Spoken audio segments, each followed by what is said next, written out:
예, 안녕하십니까. 솔로몬입니다. 오늘은 저희 솔로몬이 운영하는 블로그 솔로몬 이혼 이야기에 군인연금에 대한 분할연금 청구 제도에 대해서 설명해 드렸습니다. 해당 내용을 간략하게 살펴보도록 하겠습니다. 군인연금에 대해서도 2019년 11월 19일자로 분할연금 청구 제도가 시행되었습니다. 5대 공적연금 중 유독 군인연금에 대해서만 분할연금 청구 제도가 인정되지 않았는데 이번에 법이 개정된 것이죠. 그래서 이제는 군인을 배우자로 둔 사람이 이혼을 할 때 이혼 후에 군인이 받을 군인연금의 일부분을 분할해서 받을 수 있게 된 것이죠. 자, 그런데 군인도 퇴직연금을 일시금이 아닌 연금으로 받기 위해서는 원칙적으로 20년 동안 복무를 해야 된다는 제한 조건이 있죠. 마찬가지로 분할연금 청구도 무조건 이혼 시에 청구할 수 있는 것이 아니고 일정한 조건이 있어야 됩니다.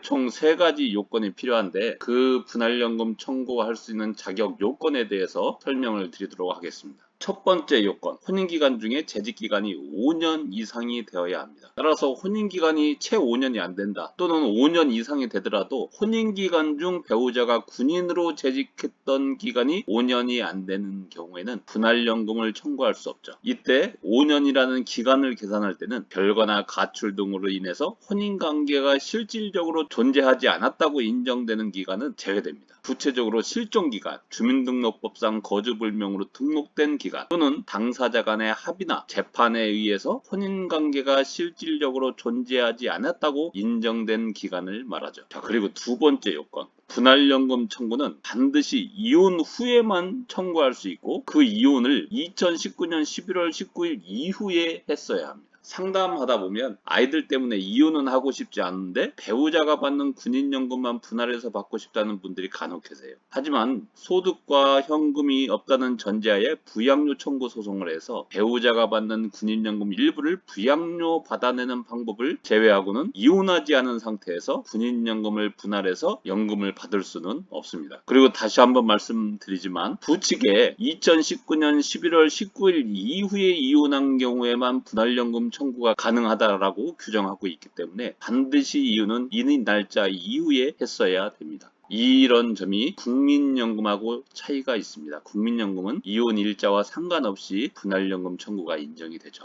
또 세 번째 요건, 군인이었던 전 배우자가 군인연금을 받고 있어야 돼요. 군인연금인 경우에 원칙적으로 20년 이상 복무를 하다 폐역을 하면 바로 다음 달부터 연금을 받죠. 이처럼 이혼한 후에 전 배우자가 군인연금을 실제로 받고 있어야 나도 분할연금을 청구할 수 있다. 이렇게 알고 계시면 될 것 같습니다. 자, 이렇게 3가지 요건을 충족을 하면 충족한 날로부터 5년 내에 국군재정관리단에 분할연금을 청구하시면 됩니다. 다만 이 3가지 요건을 모두 충족하기 전이라도 이혼한 날로부터 5년 내에 선청구를 할 수 있도록 하였습니다.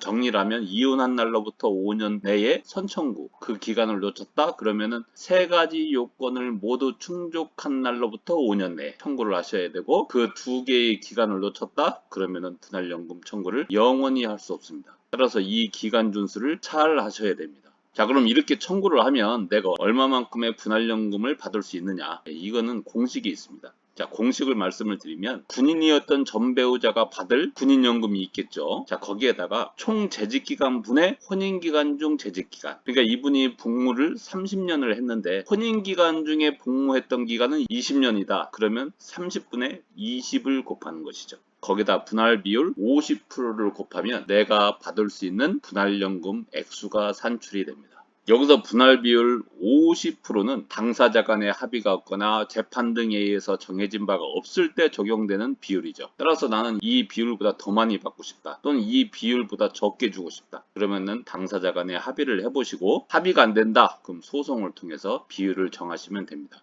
보통은 이혼 소송이나 재산분할 소송에서 이 비율을 다투어서 정하게 되죠. 자, 근데 좀 전에 말씀드린 것처럼 혼인기간이 채 5년이 안 되거나 혼인기간이 5년이 넘더라도 혼인기간 중 재직기간이 5년이 안 되면 분할연금 청구를 할 수 없죠. 자, 그런 경우에는 혼인기간 중 재직기간에 적립된 군인연금에 대해서 재산분할을 청구를 해야 됩니다. 이 점 많이 놓치는 부분입니다. 또 많이 물어보시는 질문이 내가 분할연금을 받고 있는데 전 배우자가 있습니다. 사망하거나 또는 직장이 생겨서 연금 수급이 정지되면 나도 못 받게 되는 거냐 이렇게 많이 물어들 오십니다. 하지만 일단 분할연금 청구를 해서 수급하고 있다면 이거하고 전혀 상관없이 분할연금을 받을 수 있습니다. 다만 이때 예외가 있죠. 전 배우자가 재직기간 업무와 관련된 범죄로 형사처벌을 받아요. 그러면 연금 수급 자격이 상실되거나 정지 감액되죠. 그러면 이때는 내 분할연금을 받는데 영향을 끼칩니다. 따라서 상실되거나 정지되거나 감액이 되죠. 업무로 인한 형사처벌, 요 경우에만 영향을 받는다. 이렇게 생각하시면 될 것 같습니다. 또 퇴직수당, 이 논점도 많이 놓치죠. 군인은 퇴직을 하면 군인연금과는 별도로 퇴직수당을 또 받습니다. 이 퇴직수당은 분할연금 청구가 안 되죠. 그래서 퇴직수당에 대해서는 이혼 시 별도로 재산분할 합의를 해야 됩니다. 재산분할 합의가 안 된다? 못 주겠다 한다? 그럼 이혼소송이나 재산분할 소송을 해서 받아내셔야 됩니다. 이 금액도 상당합니다. 자, 설명을 마저 다 드렸고 다음 시간에도 더 유익한 정보를 가지고 찾아뵙도록 하겠습니다. 감사합니다.